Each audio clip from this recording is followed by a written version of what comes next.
Part 1. You will hear part of an introductory talk on nutrition. First, you have some time to look at questions 1 to 4.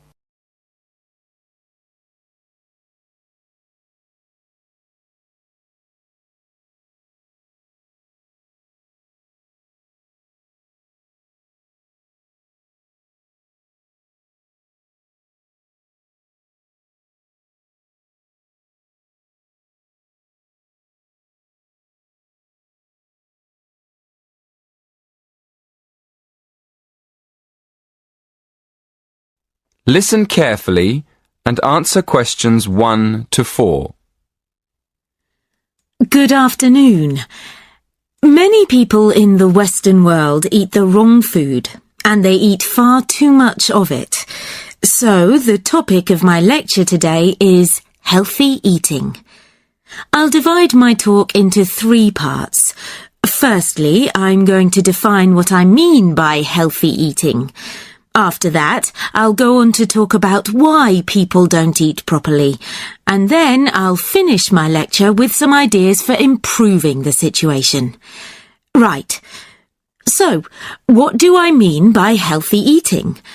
Well, some people might think it means eating a lot of meat.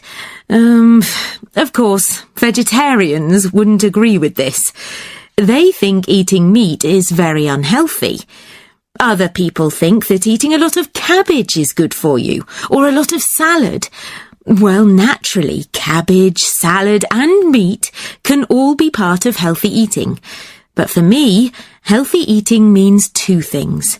One is eating a balanced diet, and the other is eating the right amount of food. In my opinion, a balanced diet means eating a variety of foods, including meat, vegetables, fruit, cereals, and dairy foods. Obviously, the amount of food we should eat is more difficult to decide.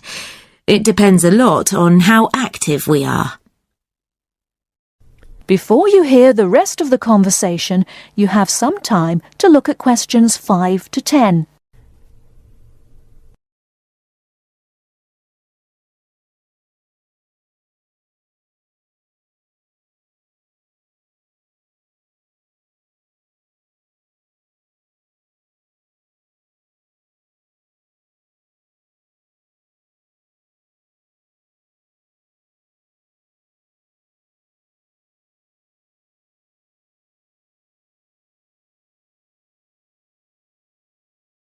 Now listen and answer questions 5 to 10.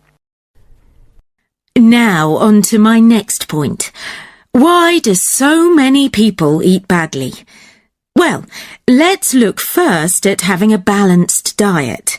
To have a balanced diet, you have to plan your meals in advance and then buy the right food, and then take time to cook it properly.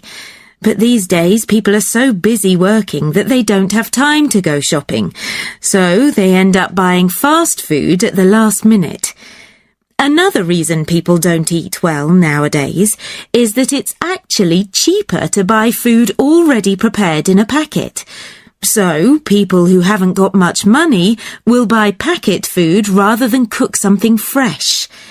And a final reason why people don't eat healthily is that they don't know how to. In my opinion, schools don't do nearly enough to educate their pupils in healthy eating habits. Now listen and answer questions 8 to 10. And now to my third and last point. What can we do to solve the problem? Well, I think it can be solved by 3 main groups: families, schools, and the government. To start with, parents should make sure their children have a healthy diet. Secondly, a lot of schools have self-service machines where their pupils can buy soft drinks, crisps, sweets and chocolates. I think schools should change what they sell in these machines. Another thing schools can do is make sure that the food they serve in their canteens is fresh and well-balanced. And to finish, I'll briefly mention 2 of the measures I think the government should take to encourage healthy eating. One is to limit advertising unhealthy food, and the other is to spend more money on educating the public about the benefits of a healthy diet. In my next lecture, I'll go into more detail about them. That is the end of part 1. You now have half a minute to check your answers.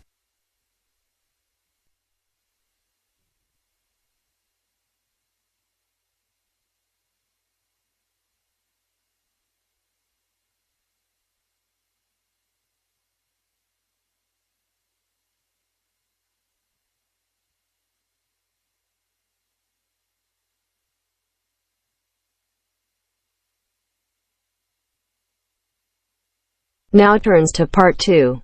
Part 2. You will hear a talk about young people living on their own. Listen carefully and answer questions 11 to 12.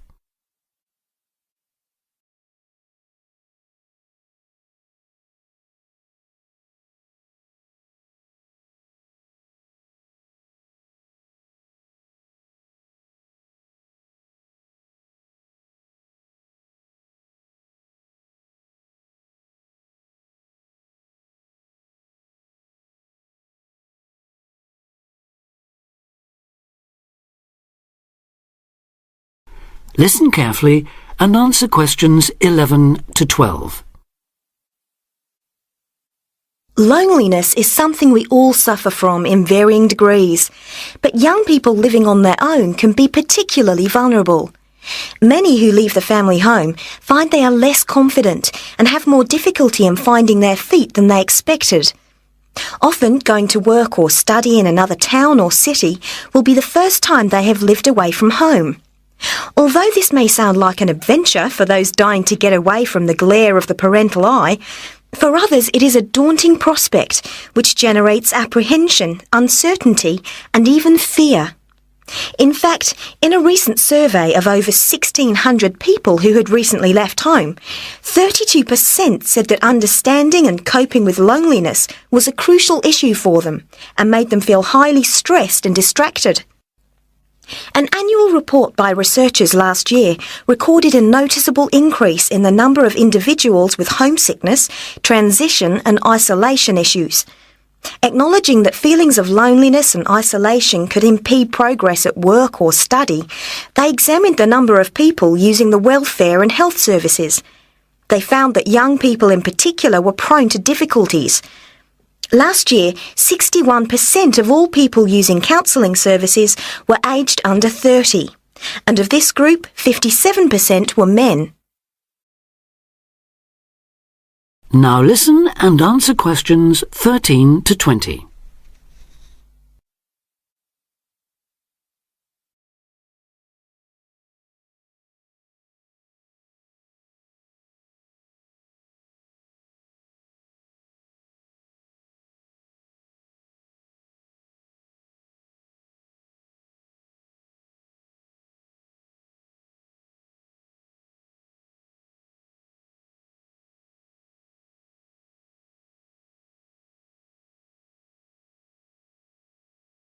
Now listen and answer questions 13 to 20.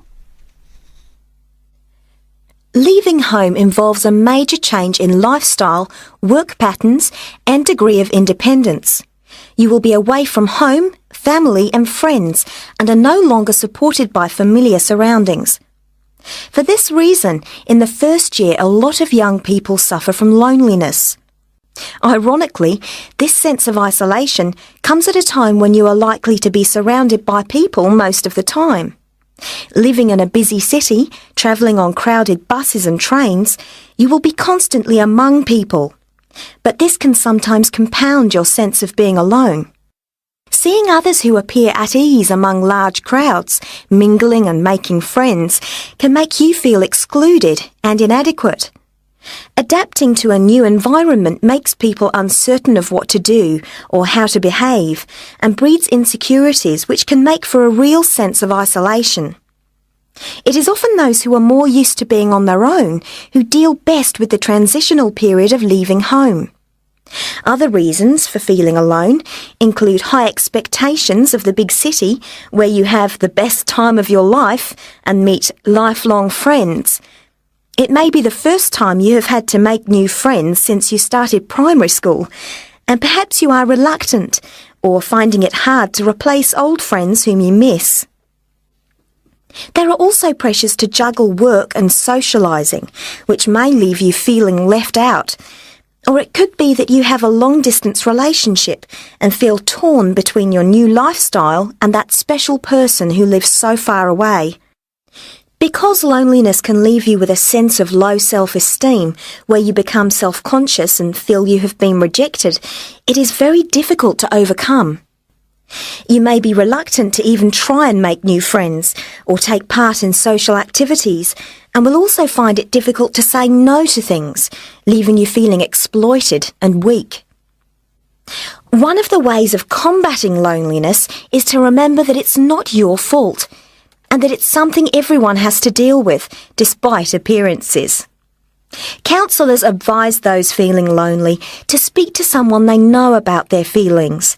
They also ask them to consider joining groups and societies and to get involved in activities which interest them as a way of meeting more people. Of course, overdoing it and jamming your schedule with too many things just to avoid being alone will not work.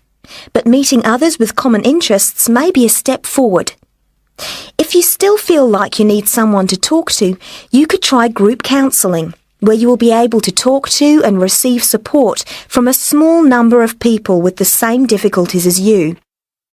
For more information or to be put in touch with an individual counsellor, contact the local town hall support services. That is the end of part 2. You now have half a minute to check your answers.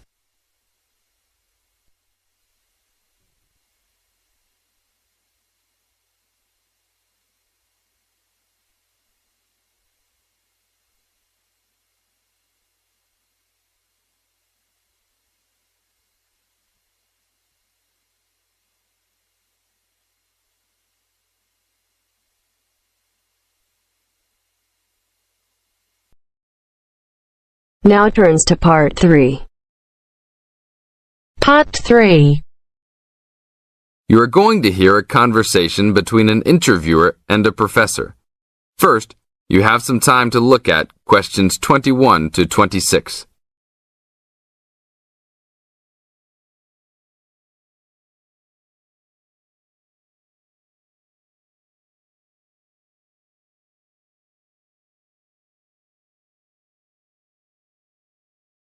Now listen to the tape and answer questions 21 to 26.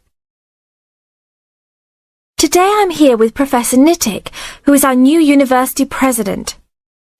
He has been a professor for 20 years and teaches many of the best classes on campus. I know many of you have had him as a teacher and know of his brilliance. Good morning, Professor Nittick. Thank you for stopping by the student station.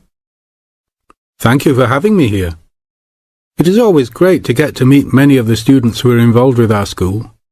I haven't been here since 2 years ago. Yes, I remember at that time you were still teaching every semester.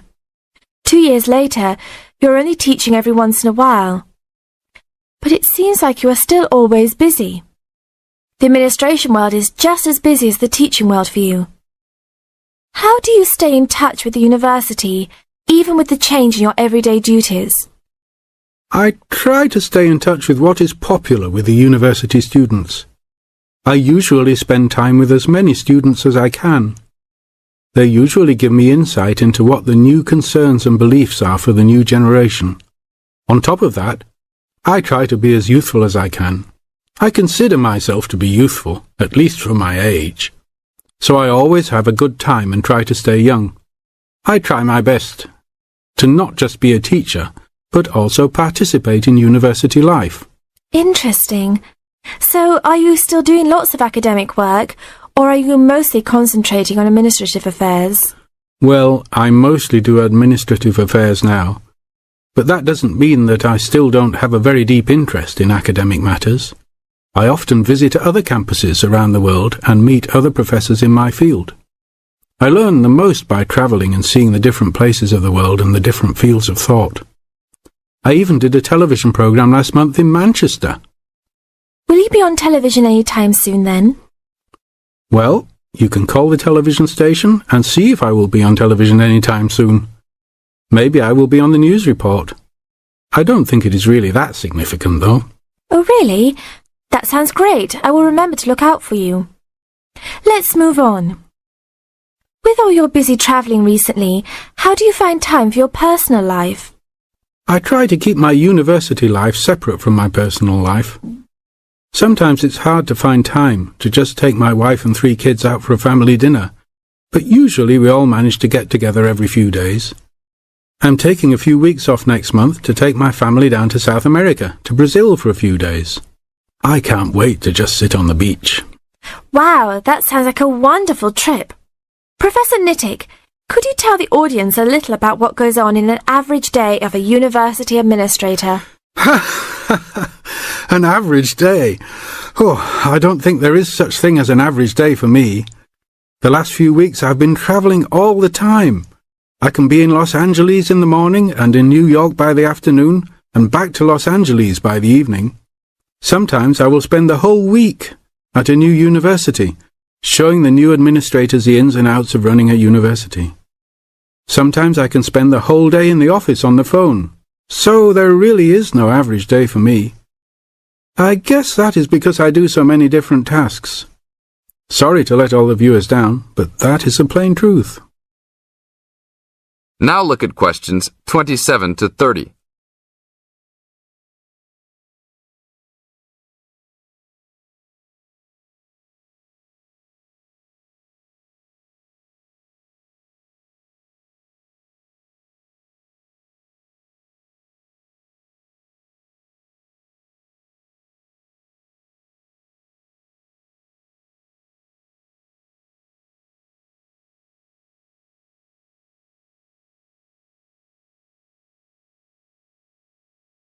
Now listen to the tape and answer questions 27 to 30. Well, I guess I can sum it up for them. You are a busy man. That is probably a good description. So, are there any immediate plans for the coming few weeks? Well, I'm in Los Angeles for the next 2 days, and then I fly to Colorado to meet a new prospective professor for our university. I will be in Colorado for about a week. Then I go to Japan for the next 10 days to meet with our university branch in Japan about record sales there. After that, I return to Los Angeles for a week, just in time for the graduation of the class of 2001. There you have it, my next month's schedule. Thank you very much, Professor Nittick. I always enjoy having you on our show. We hope to have you back on our show next time.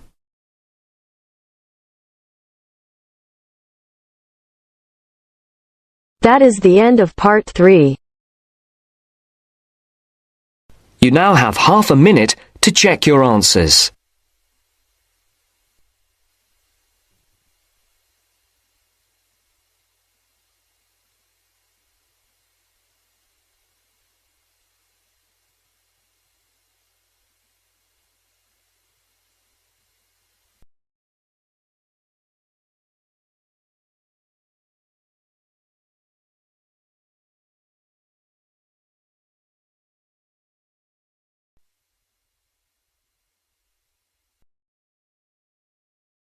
Now turns to part 4. Part 4. First, you have some time to look at questions 31 to 40.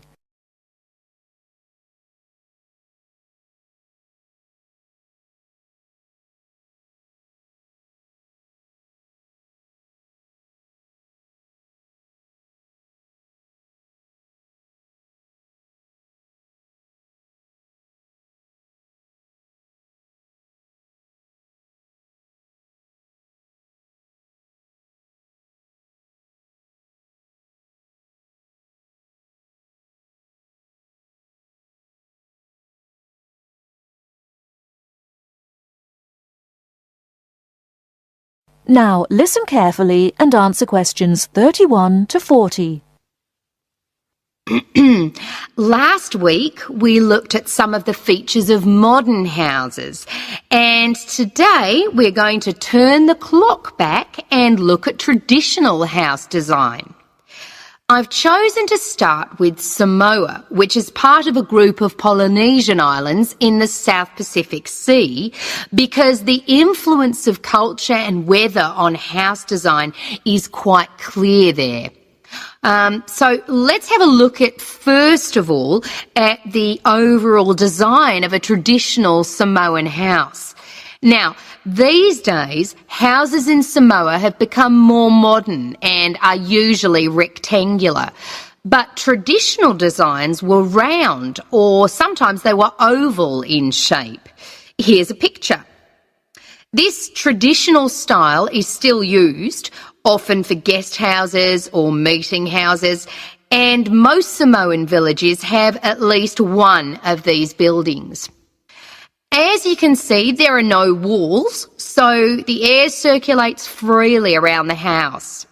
Samoa is a place that experiences high temperatures, but the open design of the house also reflects the openness of Samoan society.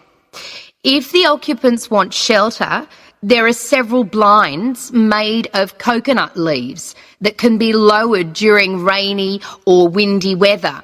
Or indeed, the blinds can also be pulled down if people want some privacy. The foundations of the house, that's the part beneath the floor, are raised slightly. In the past, the height was linked to the importance of the occupants, which we'll talk about another time. However, the floor of the house was usually covered with river stones. Today, we have a range of methods for balancing the temperature inside a building, but the stones on the floor of a Samoan home are ideal for cooling the building on hot days.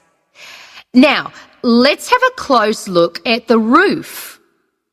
This, as you can see in the picture, is dome-shaped and traditionally thatched or covered with leaves from the sugarcane.